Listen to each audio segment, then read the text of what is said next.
Alright, I'm in the book of Malachi. Now, this man is, I guess, basically he's the last prophet in the Old Testament. They have built the city. They've built the temple.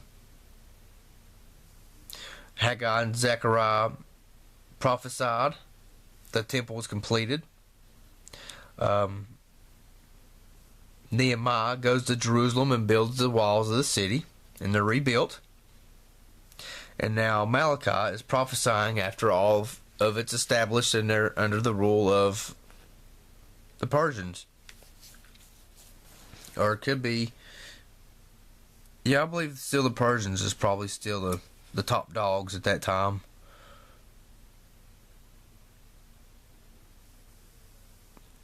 Yes. So it's still, they're basically a city and all that stuff and established, but they're under the rule of the Persians. And the burden of the word of the Lord to Israel by Malachi. I have loved you, saith the Lord. Yet you say, wherein hast thou loved us? Was not Esau Jacob's brother? Saith the Lord, yet I love Jacob. A son honoreth his father, and a servant his master. If then I be a father, where's mine honor? And if I be a master, where's my fear? Saith the Lord of hosts unto you, O priests that despise my name, and ye say, wherein we have despised thy name? Ye offer polluted bread upon my altar, and ye say, wherein have we polluted thee? In that ye say, the table of the Lord is contemptible. For from the rising of the sun even to the going down of the same, my name shall be great among the Gentiles. And in every place incense shall be offered unto my name, and a pure offering, for my name shall be great among the heathen, saith the Lord of hosts.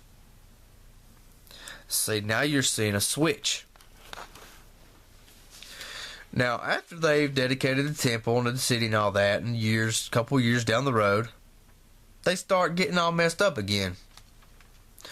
Of course, God's not accepting their offerings. He says he's going to do something different. His name's going to be great among the Gentiles, which is us. Which is every race in the world except for the Jews. He says, but ye have profaned it, in that ye say the table of the Lord is polluted, and the fruit thereof, even his meat, is contemptible. So now it's switching, because you're going to have a couple years of silence, a few years, good bit of years, about 400 years of silence from God to the Jews. And of course, that's time that Grecians rule and stuff and go through their things, and then the Romans come in and rule, and then they're preparing the day of the Lord. So there's a transition going on. He says, and now, O you priests, this commandment is for you. If you will not hear, and if you will not lay it to heart, to give glory unto my name, saith the Lord of hosts, I'll even send a curse upon you, and will curse your blessings. Yea, I have cursed them already, because you do not lay it to heart. And you should know that I have sent this commandment unto you, that my covenant might be with Levi, saith the Lord of hosts. My covenant was with him on life and peace, and I gave them to him. For the fear wherewith he feared me, and was afraid before my name. The law of truth was in his mouth, and iniquity was not found in his lips. He walked with me in peace and equity, and did turn many away from iniquity. For the priest's lips should keep knowledge, and they should seek the law at his mouth. For he is the messenger of the Lord of the host. But ye are departed out of my way, and have caused many to stumble at the law. For ye have corrupted the covenant of Levi, saith the Lord of hosts. So that's going to the priests, and they're crooked again. He says, have we all not one Father? Hath not one God created us? Why do we deal so treacherously every man against his brother, by profaning the covenant of our fathers? Judah hath dealt treacherously, and an abomination is committed in Israel and in Jerusalem. For Judah hath profaned the holiness of the Lord which he loved, and hath married the daughters of a strange god. The Lord will cut off the man that does this, the master and the scholar, out of the tabernacles of Jacob, and him that offereth an offering unto the Lord of hosts. So again, they're marrying the people that worships other gods still. Then it goes on to divorce. Yet ye say, wherefore? Because the Lord hath been witness between thee and the wife of thy youth, against whom thou hast dealt treacherously. Yet is she thy companion and the wife of thy covenant. And did not ye make one? Yet had he the residue of the Spirit. And wherefore one? That he might seek a godly seed. Therefore take heed to your spirit, and let none deal treacherously against the wife of his youth. So talking about divorce and stuff, because they would be divorcing and all that stuff, you know.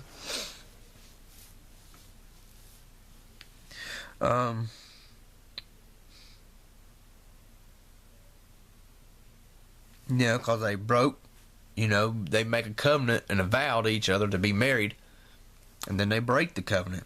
But a lot of that's going on today, and God doesn't like it. Now it's going to get to the transition of being great among the Gentiles. It says, behold, I will send my messenger, and he shall prepare the way before me. And the Lord whom ye seek shall suddenly come to his temple, even the messenger of the covenant whom ye delight in. Behold, he shall come, saith the Lord of hosts. But who may abide in the day of his coming? And who shall stand when he appeareth? For he is like a refiner's fire, and like a fuller's soap. And he shall sit as a refiner and purifier of silver, and he shall purify the sons of Levi, and purge them as gold and silver, that they may offer unto the Lord an offering of righteousness. Then shall the offering of Judah and Jerusalem be pleasant unto the Lord, as in the days of old, and as in the former years. And I will come near to you to judgment. I will be swift as a witness against the sorcerers, and against the adulterers, and against the false swearers, and against those that oppress the hireling in his wages, the widow, and the fatherless, and that turn aside the stranger from his right, and fear not me, saith the Lord of hosts. For I am the Lord, I change not. Therefore ye sons of Jacob are not consumed. He changes not. He kept that covenant, because he could have killed them all off.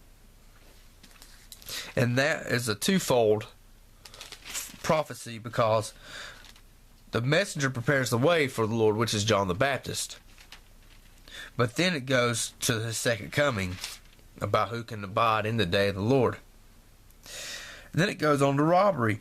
Even from the days of your fathers ye are gone away from mine ordinance, and have not kept them. Return unto me, and I will return unto you, saith the Lord of hosts. But ye said, wherein shall we return? Will a man rob God? Yet ye have robbed me. But ye say, wherein have we robbed thee? In tithes and offerings. Bring all the tithes into the storehouse, and there may be meat in mine house. And prove me now herewith, saith the Lord of hosts, if I will not open you the windows of heaven, and pour you out a blessing, that there shall not be room enough to receive it. So he's talking about tithes and offerings, giving to the work of the Lord. Giving, of course, in this case, to his temple, to supply the priests, and supply the work of his temple and his tabernacle and stuff. In this case, you see a church, and you think they're doing a good thing. Give to support the church. God will bless you. And people think because you tithe, you're going to get more money and get rich. And it's not that. A blessing is peace, happiness, and joy, and full of the Spirit and knowledge of God. It ain't about money. And a lot of people think the blessing is money, and it's not. And he says, and all nations shall call you blessed, for ye shall be a delightsome land, saith the Lord of hosts. Now, this was one of the questions I had at the beginning of my whole recording things. He says, ye have said it is vain to serve God, and what profit is it that we have kept his ordinance, and that we walk mournfully before the Lord of hosts? And now we call the proud happy. Yea, they that work wickedness are set up. Yea, that tempt God are even delivered. They that tempt God are even delivered. You question that. Why should we serve the Lord? What profit is it when all these other people are profiting and stuff that don't even serve Him?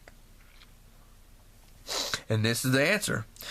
Then they that feared the Lord spake often one to another, and the Lord hearkened and heard it, and a book of remembrance was written before Him for them that feared the Lord, and that thought upon His name.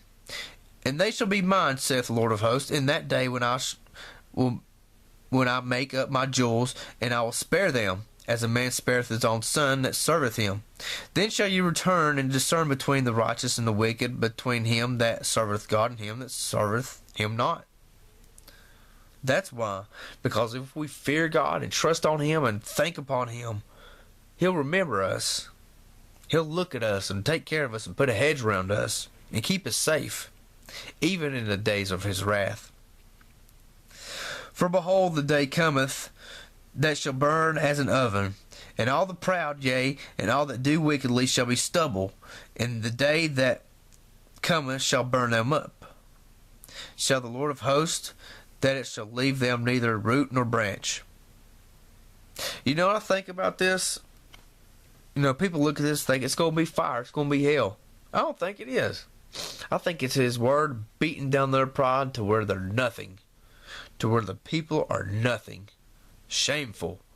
Just probably covered themselves in dirt of shame and remorse of what they've done wrong. He says, but unto you that fear my name shall the Son of Righteousness arise with healing in His wings, and ye shall go forth and grow up as calves of the stall.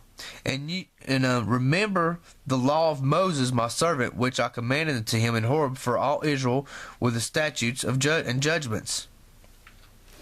He's telling us to remember the law of Moses. A lot of people think we're saved by grace. We're in the grace period. We don't have to remember the law. The law's not for us.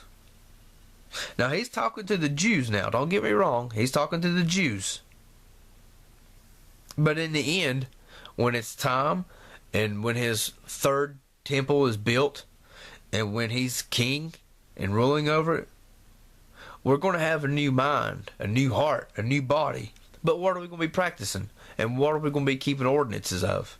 The law that He gave to Moses. Because He's telling us to remember the law of Moses. Because we're going to have to practice that law. Believe it or not, we're going to have to practice that law. And He says, behold, I will send you Elijah the prophet before the continuing of the great and dreadful day of the Lord. And he shall turn the heart of the fathers to the children, and the heart of the children to their fathers, lest I come and smite the earth with a curse. He's going to send Elijah before the coming of the Lord. A lot of people think, this could be twofold, I'm not sure, but Elijah's spirit was in John the Baptist. And, John the Baptist was coming out the wilderness, came out the desert running. Prepare the day for the Lord is at hand. He was the prophet. He prophesied the Lord's coming and being born, and He was born. And, this is written 400 years before it happened. He'll send Elijah the prophet before the coming of the great and dreadful day of the Lord. And He sent him through John the Baptist because now Elijah, you think about this, he didn't die. He was translated up. Now, this is just my thought. My question for myself. Could he have been... he didn't see death. So, could he have been... John the Baptist been him reincarnated? His spirit and body went into him? Or was it just his spirit, the same fire that he had? God gave John the Baptist a portion of Elijah's spirit, which is what Elisha asked for, was a tenth of a portion, or double portion of his spirit. Yeah, he asked for a double portion of Elijah's spirit before he left. So that could be the case. God gave John the Baptist that portion of Elijah's spirit. Because it says in Matthew that Elijah has already came. And he died because he's beheaded. John the Baptist was, and then Jesus would have the same fate as death. The thing is, he overcame death. And he did that for us, that we may have life through him, if we trust in him. So that is Malachi. So basically, the people turned from God again. And then they're prophesying against him again. Turn back to him, turn back to him. And then, of course, you'll have a silence period between the testaments before Christ is born and he gets to Matthew. The times of the Maccabees. You have the Grecian rule. Then, of course, Alexander the Great dies, and then the kingdom's divided into four. And then let's see, I'm trying to get to it here. The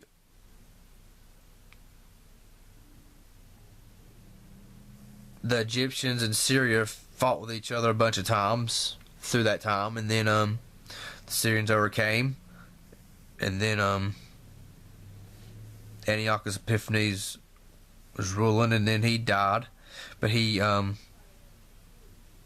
killed the Jews, persecuted them, set up a statue of Zeus in the temple. Then eventually he died,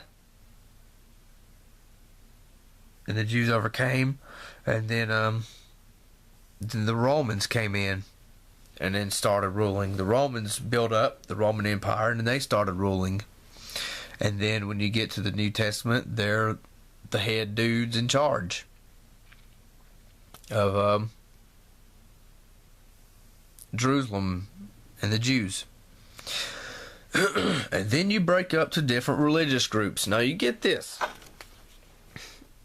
Israel, during this time of the Old Testament, all the time, it was so easy for them to turn to other gods and serve other gods and do this and do that. But yet when Christ came, they wouldn't give him the time or day to turn to him and serve him. But yet it's so easy for them to serve other gods. And then you got all these religious groups breaking out. You got the Pharisees. They fought against the ways, because they didn't even turn to the ways of Grecians and stuff like that or anything. They stuck to their truth and stuff and their pride and all that. They was religious. You had the Sadducees and stuff. Then you had the Essenes. Then the scribes.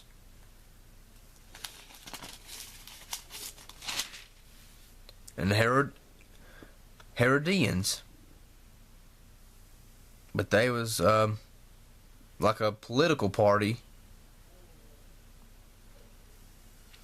In that time, I guess in this time. So you got from between Malachi and Matthew, you have Alexander the Great. He conquered the Persians, then he died. The Greeks translated the Old Testament during that time. In between the Testaments, you had the Great Wall of China built. Antiochus Epiphanes defiled the temple in Jerusalem by offering swine on the altar. The temple was clean and restored to proper use. Julius Caesar was assassinated. And then you have Herod the Great appointed to govern Palestine, and then Herod the Great began rebuilding the temple in Jerusalem.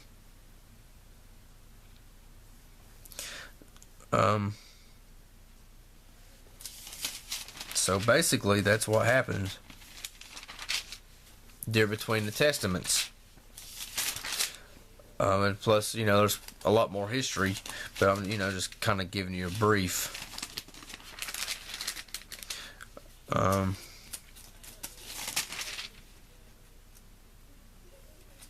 Because I can't remember exactly Cause the Antiochus Epiphanes and all that did all that stuff before Christ was born. And then Matthew, the Gospels and all that stuff was written, and of course the